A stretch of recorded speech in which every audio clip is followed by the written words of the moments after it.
እነሆ የህይወት ወለፈንዲ ቀጥሏል። በአንድ በኩል ሌቦችን አጋልጣለሁ በሚለው ዘመቻ የሚታወቀው ዝናው በሚሊዮኖች ዘንድ የደረሰለት አዎንታ በርሲሳ ወይም ገዛኝ ተረሳ በህግ ተጠያቂ ሆኗል። በሌላ በኩል ደግሞ በረከት ገብሬዋ እየተባለች የምትጠራውና አዎንታ በርሲሳ ሌባ ናት ብሎ የሚታገላት ሴት ከህግ ከረጢት አምልጣ አየርላንድ ገብታለች። ታሪኩ የሚጀምረው በረከት ገብሬዋ ከተባለችው ሴት ማሳ ላይ ነው። በአገር ውስጥ በነበረችበት ጊዜ በግብርናው ዘርፍ ትልቅ ስም የነበራት ቢሆንም በሌብነትና በተለያዩ ወንጀሎች ስሟ መጠራት ከጀመረ በኋላ የህግ አካላት አሳደዋት ነበር። ይሁን እንጂ እሷ ዛሬ ከኢትዮጵያ ርቃ በአየርላንድ ምድር ትገኛለች። የሚያስገርመው ግን እሷ በህግ ብትፈለግም በአገር ውስጥ ያለው የንግድና የግብርና መረቧ አሁንም አለመቋረጡ ነው። በቅርቡ በማህበራዊ ሚዲያ ገጿ ላይ ያጋራቸው መልእክት ለብዙዎች እንቆቅልሽ ሆኗል። እርሻችን አሁንም ስራ ላይ ነው። በመላው ኢትዮጵያ ባሉ ሱቆቻችን ሽንኩርት ከ95 እስከ 110 በደረጃ እየሸጥን ነው። አየሩን ጨምሮ ብዙ አስቸጋሪ ጊዜ ብናሳልፍም ከዚህም በታች እንዲቀንስ ሰራተኞቻችን እንቅልፍ አጥተው እየሰሩ ነው።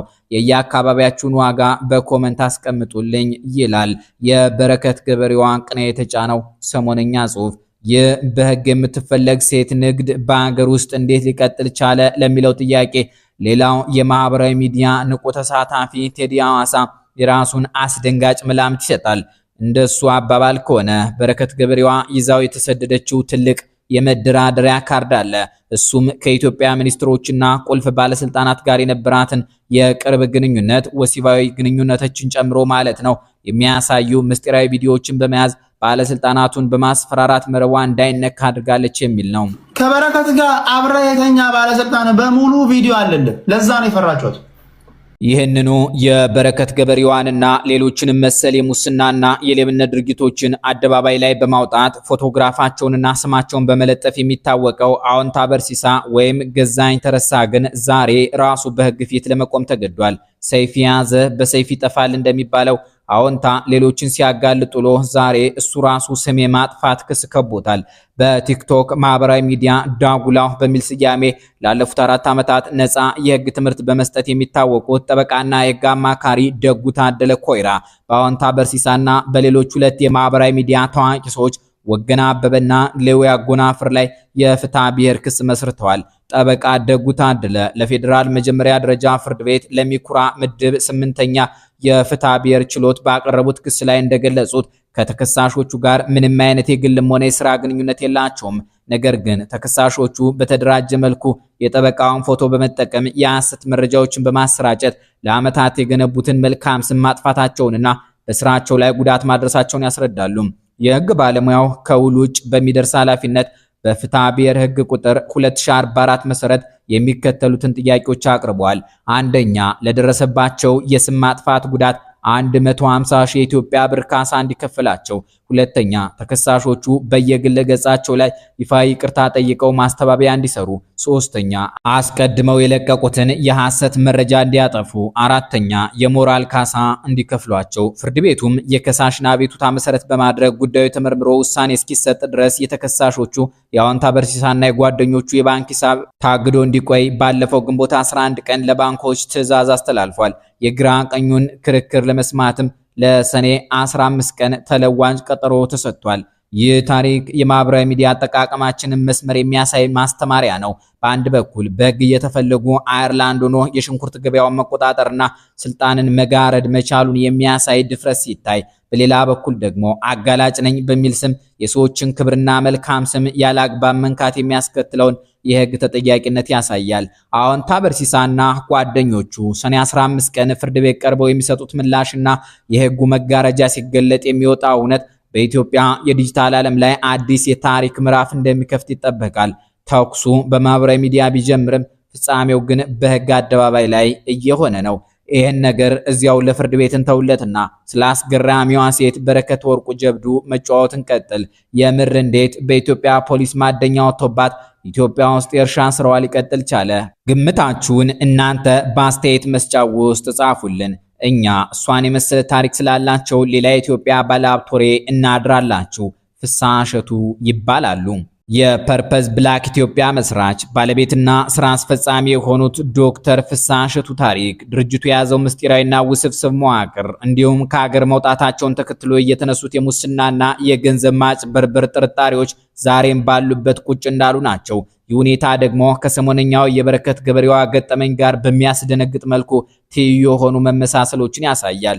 ዶክተር ፍስሐ እሸቱ በኢትዮጵያ የንግድና የከፍተኛ ትምህርት ዘርፍ ውስጥ ስማቸው አዲስ አይደለም።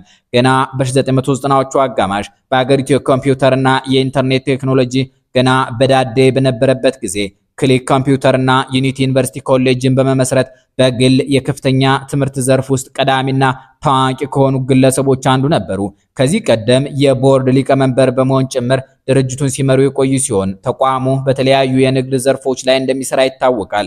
ዩኒቲ ዩኒቨርሲቲን ወደ ከፍተኛ ደረጃ ካደረሱ በኋላ በተለያዩ ምክንያቶች ተቋሙን ለሌላ ባለሀብት ሸጠው ወደ አሜሪካ ተጉዘው ነበር። በአሜሪካ ለበርካታ ዓመታት ከቆዩ በኋላ በአገሪቱ የተፈጠረውን አዲስ የፖለቲካና ኢኮኖሚ ምህዳር ተገን በማድረግ ወደ ኢትዮጵያ የተመለሱት ዶክተር ፍስሐ ይዘውት የመጡት ሐሳብ እጅግ ግዙፍና ማራኪ ነበር። እርሱም ፐርፐዝ ብላክ የተሰኘውን ጥቁር ህዝቦችን በኢኮኖሚ ማጠናከር ራዕይ ሰንቋል የተባለው ዓለም አቀፍ ተቋም ነው።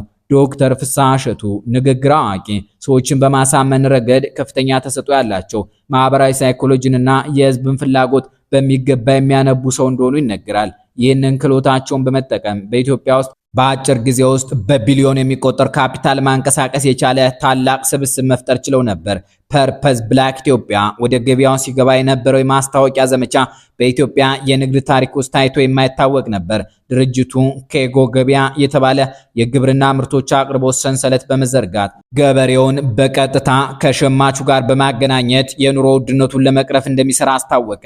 ይሁን እንጂ የፐርፐዝ ብላክ ትልቁና ምስጢራዊው የገቢ ምንጭ የነበረው የሪል ስቴትና የሸር ሽያጭ መዋቅሩ ነበር።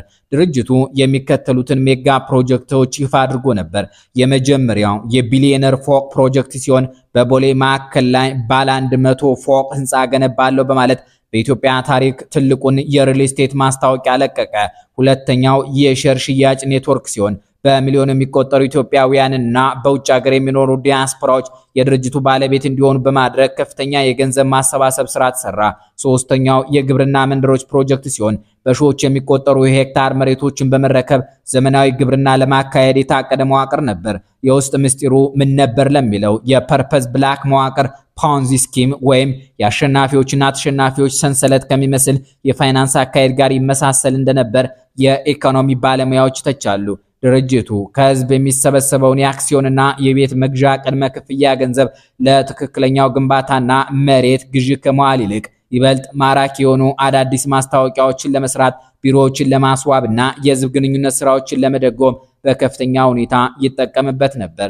በተጨማሪም ድርጅቱ ውስጥ የነበረው የውሳኔ አሰጣጥ ሂደት በዶክተር ፍስሐ እሸቱ ፍጹም ቁጥጥር ስር የነበረ ሲሆን የቦርድ አባላትና የህግ አማካሪዎች የዶክተር ፍስሐን ሐሳብ ከማስፈጸም የዘለለ ሚና እንዳልነበራቸው ከውስጥ የሚወጡ መረጃዎች ያመላክታሉ። የፐርፐዝ ብላክ አሰራር እየተወሳሰበና የገባውን ቃል ማክበር እየተሳነው ሲመጣ በተለይም የቤቶች ግንባታ በተባለው ጊዜ ሳይጀመርና መሬቶቹም በህጋዊ መንገድ የድርጅቱ አለመሆናቸው እየታወቀ ሲመጣ የደንበኞች ጩኸት መበርከት ጀመረ።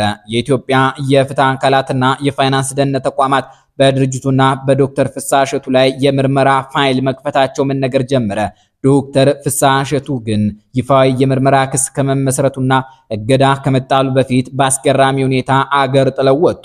ከሀገር ከወጡ በኋላ ድርጅቱ ለስራ ጉዳይ ነው የሄዱ ቢልም እሳቸው ግን መመለሻቸውን ላልተወሰነ ጊዜ አራዝመው በውጭ ሀገር መኖራቸውን ቀጠሉ። የሙስና ጥርጣሬዎቹ ዝርዝር አንደኛ ያለአግባብ ገንዘብ ማሰባሰብ ሲሆን ከፋይናንስ ህጉ ውጭ የህዝብን ተቀማጭ ገንዘብና አክሲዮን በብዛት በመሰብሰብ ለታለመለት ዓላማዋል ነው። ሁለተኛው የካፒታል ሽሽት ሲሆን በአገር ውስጥ በብር የተሰበሰበውን ከፍተኛ የህዝብ ሀብት በተለያዩ የጥቁር ገበያዎችና ምስጢራዊ መንገዶች ወደ ውጭ ሀገር ዶላር በመቀየር ማሸሽ ነው። ሶስተኛ የመሬትና የባለስልጣናት ትስስር ሲሆን ለሜጋ ፕሮጀክቶቹ የሚሆኑ መሬቶችንና ፈቃዶችን ለማግኘት በየክልሉና በፌዴራል ደረጃ ካሉ ቁልፍ ባለስልጣናት ጋር ጥቅማ ጥቅም የተጋሩ ምስጢራዊ ስምምነቶችን ማድረጋቸው ነው። ዶክተር ፍስሐ እሸቱ ከሀገር ከወጡ በኋላም በማህበራዊ ሚዲያ በቪዲዮ እየቀረቡ ስራችን ቀጥሏል፣ ችግሩ የኔ ሳይሆን የሀገሪቱ የፖለቲካ ስርዓት ነው በማለት መግለጫዎችን መስጠታቸውን አላቋረጡም ነበር። በዶክተር ፍስሐ እሸቱና በሰሞነኛዋ በረከት ገበሬዋ ታሪክ መካከል ያሉት መመሳሰሎች በኢትዮጵያ ውስጥ የክሮኒ ካፒታሊዝም ወይም በስልጣንና በጥቅም ትስስር ላይ የተገነባ የንግድ ስርዓት ምን ያህል ስር እንደሰደደ የሚያሳዩ ማሳያዎች ናቸው። ሁለቱን ሁኔታዎች በሚከተሉት ነጥቦች ማነጻጸር ይቻላል። የመጀመሪያው መመሳሰል የግብርናና የምግብ ፖለቲካን መከታ ማድረጋቸው ነው። በረከት ገበሬዋ የሽንኩርትና የግብርና ምርቶችን ዋጋ በመቀነስ የህዝብን የዕለት ተዕለት ኑሮ እንደምትደግፍ በማሳየት የማህበራዊ ሚዲያ ተወዳጅነትንና የህዝብን ስሜት መግዣ መሳሪያ አድርገዋለች።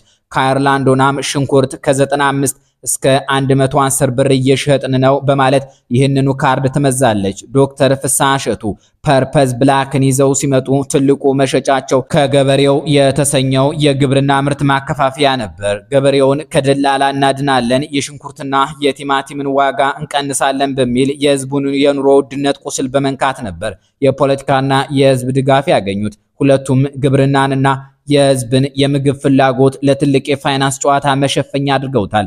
ሁለተኛው መመሳሰል የህግ ከረጢትን አምልጦ በውጭ ሀገር መሸሸግ ነው። በረከት ገበሬዋ በሀገር ውስጥ በነበረችበት ጊዜ በሌብነትና በተለያዩ ወንጀሎች ስሟ መጠራት ሲጀምርና በህግ መፈለጓ ሲታወቅ የህግ አካላትን አምልጣ በአሁኑ ጊዜ አየርላንድ ትገኛለች። ዶክተር ፍስሐ እሸቱ የፐርፐዝ ብላክ የሪል ስቴትና የፋይናንስ መዋቅር በጥያቄ ምልክት ውስጥ ወድቆ የደንበኞች ክስና የመንግስት ምርመራ ጠበቅ ሲል እሳቸውም በተመሳሳይ ሁኔታ የህግ እገዳ ሳይጣልባቸው ቀድመው አገር ጥለው በመውጣት በአሜሪካ መሸሸግን መርጠዋል። ሶስተኛው መመሳሰል ከርቀት ሆኖ ስራችን ቀጥሏል የሚል የድፍረት መልእክት ማስተላለፋቸው ነው። በረከት ገበሬዋ አየርላንዱና በድፍረት እርሻችን አሁንም ስራ ላይ ነው፣ በመላው ኢትዮጵያ ባሉ ሱቆቻችን ሽንኩርት እየሸጥን ነው፣ ሰራተኞቻችን እንቅልፋተው እየሰሩ ነው በማለት መግለጫ ትሰጣለች። ዶክተር ፍስሐ እሸቱ አገር ጥለው ከወጡ በኋላም የፐርፐዝ ብላክ ቢሮዎች ክፍት ሆነው የህዝብን አክሲዮንና ቤት ማስተናገዳቸው እንዲቀጥሉ አድርገዋል። እሳቸውም ከውጭ ሆነው በቪዲዮ መግለጫዎች ተቋሙ እየሰራ ነው፣ እኔም ከውጭ ሆኜ እየመራሁት ነው የሚል ተመሳሳይ ትረካ ሲያቀርቡ ቆይተዋል። አራተኛው መመሳሰል ከጀርባ ያለ ባለስልጣናት እጅና የማስፈራሪያ ካርድ ምስጢር ነው። ቴዲ ሐዋሳና መሰል አጋላጮች እንደሚሉት በረከት ገበሬዋ በህግ እየተፈለገችም ስራዋ በአገር ውስጥ እንዲቀጥልና ጥበቃ እንድታገኝ አደረጋት። ከኢትዮጵያ ሚኒስትሮችና ቁልፍ ባለስልጣናት ጋር የነበራትን የቅርብ ግንኙነት የሚያሳዩ የማስፈራሪያ ቪዲዮዎችን መያዟ ነው። ዶክተር ፍስሐ እሸቱ ፐርፐዝ ብላክ በአገር ውስጥ በነበረበት ጊዜ ከፍተኛ የመንግስት ባለስልጣናት፣ ሚኒስትሮችና የክልል መሪዎች በድርጅቱ መድረኮች ላይ እየተገኙ ሽልማትና እውቅና ይሰጡ ነበር።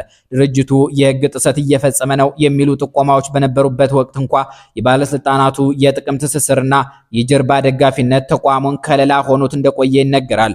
እሳቸውም ወደ ውጭ ሲወጡ መንግስት በቀጥታ እርምጃ እንዳይወስድባቸው የሚያደርጉ የከፍተኛ ባለስልጣናትን ምስጢርና የጥቅም ተባባሪነት ይዘው ስለመውጣታቸው በስፋት ይታማል። የዶክተር ፍስሐ እሸቱና የበረከት ገበሬዋ ታሪኮች የሚያሳዩት አንድ ትልቅ እውነት አለ። በኢትዮጵያ የንግድ ምህዳር ውስጥ በማህበራዊ ሚዲያና በህዝብ ግንኙነት የታገዘ የህዝብን ስሜት የመቆጣጠር ዘዴ ከህግ አሰራር በላይ ገዝፎ መቆየት የሚችልበት እድል ሰፊ መሆኑን ነው። ሁለቱም ግለሰቦች የህዝብን መሰረታዊ ፍላጎት መነሻ በማድረግ ግዙፍ የንግድ ኢምፓየር መገንባት ይቻሉ። ነገር ግን ከጀርባው የሙስና የህግ ጥሰትና የስልጣን ትስስር ምስጢሮችን የያዙ መሆናቸው ይመሳሰላል። እንደ አዎንታ በርሲሳ ያሉ አጋላጮች እነዚህን ምስጢሮች ወደ አደባባይ ለማውጣት ቢሞክሩም የህጉና የስርዓቱ ውስብስብነት ግን አጋላጮቹን ራሳቸውን ወደ ፍርድ ቤት የሚጎትት፣ ዋናዎቹ ተዋናዮች ግን ከባህር ማዶ ነው የሽንኩርትና የሪል ስቴት ንግዳቸውን የሚያስተዳድሩበትን አስገራሚ ምህዳር ፈጥሯል። ተኩሱ በማህበራዊ ሚዲያ ቢጀመርም ፍጻሜው ግን በህግ አደባባይ ላይ ይሆናል ማለታችን ለዚህ ነው። አበቃን። ሰላም ይስጥልን።